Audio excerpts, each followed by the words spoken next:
සුබම සුබ දවසක් වේවා ඔයාලා හැමෝටම. හිතන්නකො දැන් වෙලාව රෑ 12යි කියලා. මුළු ලෝකෙම නිදි. හැබැයි ඔයාගේ ඇස් දෙක පිය වෙන්නේ නැහැ නේද? ඇඳේ දෙපැත්තට පෙරලි පෙරලි ඔයා එකම දේ දහස් වතාවක් හිතනවා. එදා ඇයි මම එහෙම කිව්වේ?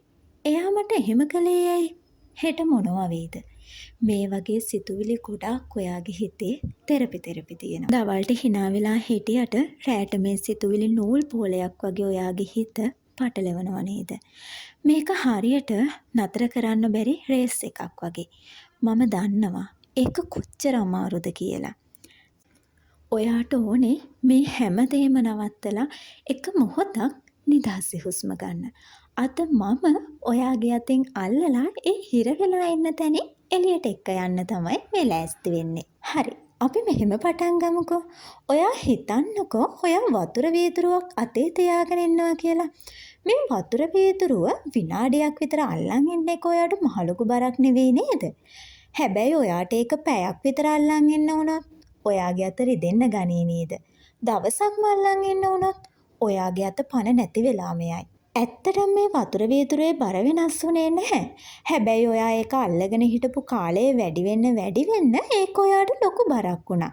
අපේ හිතේ තියෙන ප්‍රශ්නත් අන්න ඒ වගේ තමයි. ප්‍රශ්නය ගැන පොඩිවට හිතන එක සාමාන්‍යයි. හැබැයි ඒක ගැනම පැය ගණන්, දවස් ගණන්, රෑ නිදි මරාගෙන හිතන එක අන්න ඒකටයි අපි කියන්නේ ඕවර් තින්කින් කියලා. අද මම ඔයාට කියලා දෙන්නම් ඔයාගේ අතේ තියෙන ඔය බර වීදුරුව හෙමින් බිම තියලා හිත නිදහස් කරගන්නේ කොහොමද කියලා. එහෙනම් අපි වැඩේ පටන් ගමු. ඔයා දන්නවද දවසකට අපේ හිතට සිතුවිලි 60,000කට වඩා එනවා කියලා? හැබැයි ඒ හැම සිතුවිල්ලක්ම ඔයා නෙවෙයි. පොඩ්ඩක් හිතන්න ඔයා රේල්වේ ස්ටේෂන් එකක ඉන්නවා කියලා. එක පැතිවලට කෝච්චි යනවනේ. ඔයා ඒ හැම කෝච්චියකම නැගලා යන්නේ නැහැ නේද? ඔයා බලන් ඉන්නවා විතරයි. ඔයාගේ හිතට එන ප්‍රශ්නත් අන්න ඒ වගේ කෝච්චි විතරමයි. ඒවා එනවා යනවා. ඔයා ඒවා වල එල්ලිලා යන්නේ හදන්නේ නැහෙනේ. සිතුවිලි ආවහමත් හිතන්න ඕනේ හරි දැන් මට දුකක් දැනෙනවා කියලා ඒක දිහා බලන එක විතරයි. අන්න එහෙම පුරුදු වුණාම සිතුවිලි ඔයාව පාලනය කරන එක නවතිනවා. ගොඩාක් වෙලාවට අපි දුක් වෙන්නේ ඉවර වුණු චිත්‍රපටයක් ආය බලනවා වගේ අතීතය ගැන හිතලා. එහෙම නැත්තම් තාම ලියලවත් නැති පොතක් ගැන හිතලා බය වෙනවා වගේ අනාගතය ගැන හිතලා. හිත මෙන්න මේ වගේ එහෙ මෙහෙ යන වෙලාවට ඔයා ඉන්න තැන වටපිට බලන්නකෝ. ඔයාට පේන දේවල් 5ක්, ඇහෙන ශබ්ද 4ක්, දැනෙන සුවඳවල් මේ විදිහට මේ වගේ දේවල් ගැන හිතන්න. ඒකට මනෝවිද්‍යාවේදී කියන්නේ ග්‍රවුන්ඩින් කියලා.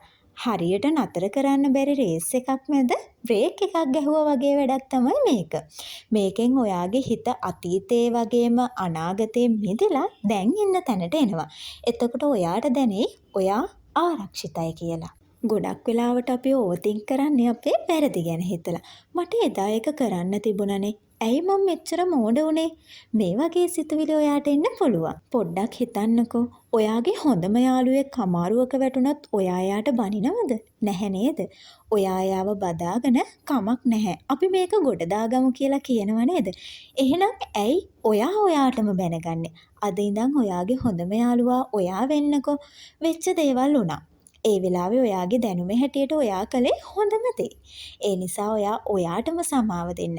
හිතේ තියෙන ඒ බර අදින් පස්සේ අත්හරින්න පුරුදු වෙන්න.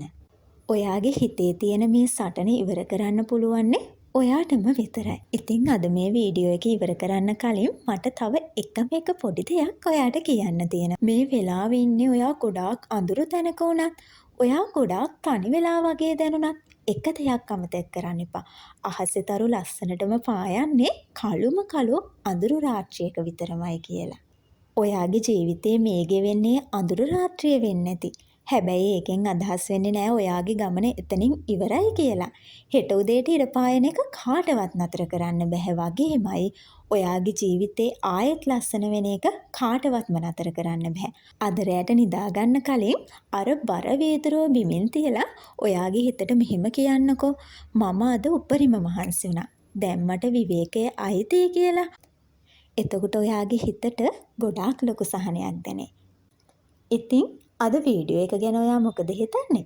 පහලින් කමෙන්ට් එකක් දාන්නකෝ. අපේ channel එක තාම subscribe කරලා නැත්තම් අනිවාර්යෙන්ම subscribe කරලා තියාගන්නකෝ. ආයෙත් දවසක අපි හම්බ වෙමු. එතකන් ඔයාලා හැමෝම පරිස්සමින් ඉන්න.